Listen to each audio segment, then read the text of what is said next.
Bonjour à tous et bienvenue dans ce deuxième QMPP, quelques minutes pour progresser. Aujourd'hui, c'est moi qui ai la chance de vous partager mon verset clé. Je prie vraiment que Dieu puisse vous toucher aujourd'hui, puisse vous rejoindre là où vous en êtes, et puis juste que vous puissiez aussi avoir un cœur à cœur vraiment avec lui, apprendre à mieux le connaître. Le verset que je vais vous partager aujourd'hui, c'est Exode 14-15. Mais avant de vous le lire, j'aimerais juste vous faire une petite remise en contexte pour que vous compreniez à quel moment ce verset est dit. Donc en fait, c'est le peuple d'Israël vient de sortir d'Égypte. Donc Dieu les a délivrés puissamment. Il a fait beaucoup de miracles, il a vraiment agi avec force pour les libérer de l'emprise du Pharaon et les libérer d'Égypte. Donc le peuple est en marche vers la terre promise. Il va arriver au bord de la mer et à ce moment-là, ils vont réaliser en fait que les Égyptiens les poursuivent. En effet, Dieu a endurci le cœur du Pharaon et du coup, celui-ci s'est mis à la poursuite avec ses hommes du peuple d'Israël. Et puis là, le peuple va donc voir les Égyptiens arriver. Ils vont prendre peur et ils vont crier à Dieu. Et puis, directement après, ils vont aussi aller se plaindre auprès de Moïse. Ils vont même jusqu'à lui dire qu'ils auraient préféré rester en Égypte, qu'ils ne veulent pas mourir ici, qu'ils auraient préféré rester esclaves. Et Moïse, il va les rassurer en leur disant « mais c'est vraiment Dieu qui va se battre pour nous, c'est lui qui va nous aider ». Et le verset, du coup, arrive à ce moment-là, où après que Moïse ait rassuré le peuple, Dieu va lui donner les instructions, il va lui dire qu'est-ce qu'il doit faire dans cette situation pour s'en sortir. Et donc je vous lis Exode 14-15. L'Éternel dit à Moïse, « Pourquoi ces cris ? Dis aux Israélites de se remettre en marche. » Donc, comme je vous l'ai dit, le peuple était vraiment effrayé, tétanisé. Il ne lui a pas fallu longtemps pour oublier tous les miracles que Dieu avait faits et pour paniquer, pour se plaindre, pour même regretter sa condition d'esclave et pour être vraiment dans cette peur. Et à ce moment-là, Dieu va vraiment leur dire de se remettre en marche. Pourtant, le danger est derrière eux, devant eux la mer, ça paraît un petit peu impossible, mais Dieu leur demande vraiment de se remettre en marche. En fait, il invite le peuple à replacer sa confiance en lui et à pas rester dans cet état de peur où ils n'arrivent pas à avancer, mais à vraiment aller de l'avant, se mettre en marche. Et ensuite, on connaît l'histoire, Dieu va vraiment leur ouvrir un nouveau chemin, un chemin qu'il n'y avait pas auparavant. Mais pour voir ce chemin, ils doivent aussi accepter justement de se mettre en marche, d'aller de l'avant, de suivre les instructions de Dieu. Ce passage m'a beaucoup parlé récemment, car comme j'imagine beaucoup de personnes en ce moment, j'ai vu beaucoup de mes projets être reportés ou même annulés. Que ce soit dans la jeunesse, de nombreux événements, que ce soit des projets de danse ou bien même des projets personnels, eh bien voilà, j'ai dû mettre certaines choses en pause ou bien peut-être les repousser.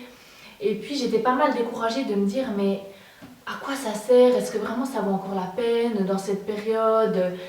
Quel projet je peux mettre en place? Lequel va être annulé? Est-ce que ça vaut la peine que je travaille encore sur certaines choses? Enfin j'étais vraiment dans toutes ces questions qui vraiment découragée. Et ce verset m'a beaucoup parlé parce que c'était vraiment Dieu qui me parlait aussi personnellement et qui me disait justement mais remets-toi en marche. Malgré l'incertitude, malgré les doutes, malgré peut-être la peur, mets-toi en marche. Et je vais vous partager aussi une histoire de deux personnes qui se sont remises en marche à un moment de doute, à un moment où ils ont hésité à arrêter. Ces deux danseurs que je suis de très près, c'est des danseurs américains que j'admire beaucoup.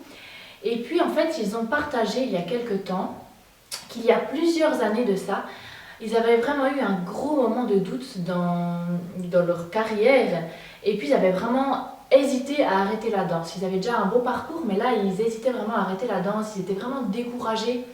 On leur disait aussi beaucoup que ça allait être compliqué de fonder une famille parce que c'est un couple du coup, et ils avaient envie de fonder une famille, puis on leur disait beaucoup mais ça va être compliqué en étant danseur professionnel. Ils étaient vraiment découragés dans le doute. Et puis à ce moment-là, ils ont vraiment décidé de continuer de se battre pour ce que Dieu leur avait mis à cœur, de continuer de se battre pour la danse, pour ce qu'ils avaient envie de faire. Et durant les années qui ont suivi, ils ont fait vraiment des choses mais juste incroyables. Ils ont fait un e-book avec des vidéos de danse, ils ont participé à plusieurs concours internationaux, ils ont monté un spectacle, maintenant ils ont une plateforme de cours en ligne. Enfin, ils ont fait vraiment énormément de choses, mais au-delà de ce qu'ils ont fait, ils ont surtout encouragé beaucoup de personnes, guidé des gens avec eux dans leur cheminement. Et ils ont réussi à fonder une famille. Ils ont eu leur petite fille il y a un peu plus d'1 an. Et s'ils s'étaient arrêtés au moment où ils doutaient ou au moment où la difficulté est arrivée, eh bien il n'y aurait pas eu tout ça. Leur vie serait complètement différente, mais aussi la vie de toutes les personnes qu'ils ont côtoyées et encouragées. Et donc, au moment où ils ont douté, ils ont vraiment dû se décider, mais on se remet en marche pour ce qu'on a à cœur. Et puis ces moments-là étaient décisifs, mais il a impacté vraiment beaucoup. Dans ce passage, Dieu nous encourage à nous mettre en marche. Arrêtons d'être figés dans la peur, ou arrêtons de vouloir tout contrôler, mais mettons-nous en marche. Alors, comme Dieu a ouvert les eaux, il te fera voir un nouveau chemin, marcher dans des nouveaux endroits. Il te fera voir sa puissance et sa grandeur.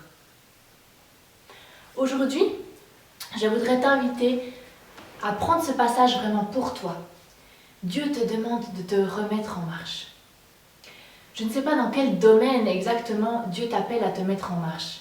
Ça t'est personnel et c'est toi qui le sais. Peut-être que tu as un projet que Dieu t'a mis à cœur, que tu as laissé de côté ces derniers temps. Ou peut-être tu as une personne, tu peux prier pour elle ou bien lui écrire un mot d'encouragement. Peut-être tu as envie d'écrire un chant de louange ou même juste un chant qui parle de toi, un chant qui parle de ta relation avec Dieu. Ou peut-être Dieu t'appelle juste à te concentrer sur lui et sur ta relation avec lui, à prendre du temps. Et aujourd'hui, mon défi est le suivant. Après cette vidéo, j'aimerais que tu prennes 5 minutes. 5 minutes pour réfléchir quel est le domaine où Dieu m'appelle à me mettre en marche. Et ça, c'est vraiment juste toi qui peux le savoir, qui peux le sentir. Quel est le domaine où Dieu t'appelle à te mettre en marche? Et puis non seulement trouve le domaine, mais fais un pas dans cette direction. Une chose concrète. Et puis cette première chose, ce premier pas, eh bien c'est ça qui va te remettre en marche pour atteindre le but. Sois béni dans ce temps que tu vas prendre maintenant et je prie vraiment que Dieu puisse te montrer ce qu'il attend de toi.